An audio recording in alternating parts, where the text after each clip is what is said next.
I just got done watching the Florida State Notre Dame game, and it was a great game, but I was disappointed in the controversial call at the end of the game. I'm going to be doing a walkthrough of that specific play as to see why the referees did call that penalty on Fuller. In the first quarter, Notre Dame ran a similar play to Corey Robinson for a touchdown.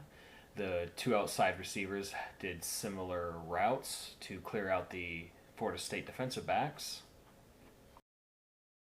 And here you'll see Size, who is the middle wide receiver in the trips formation, do a slant route to the inside.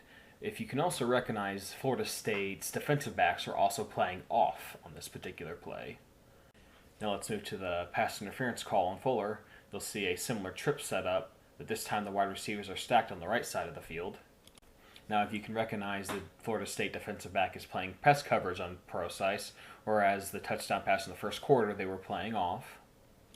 As the play starts to develop, you'll see Size and the Florida State defender that's on him engaged almost the entire play.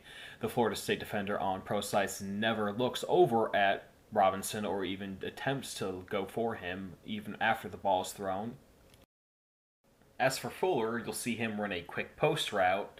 When he breaks towards the post, however, the Florida State defender actually jumps in front of him. Here's a sideline view of the play that actually shows Fuller cutting towards the post, but the Florida State defender jumping in front of him. So as a recap, Size and the Florida State defender were holding each other the entire time. Fuller's post route was stopped by the Florida State defender cutting him off, and no one was within 15 yards of Robinson and his touchdown catch. So I'm calling BS on this call. Notre Dame came in with a great game plan, they executed it efficiently, and they dominated Florida State up front. It's sad that this game had to be decided by bad officiating. However, it's not the first time it's ever happened, and it won't be the last.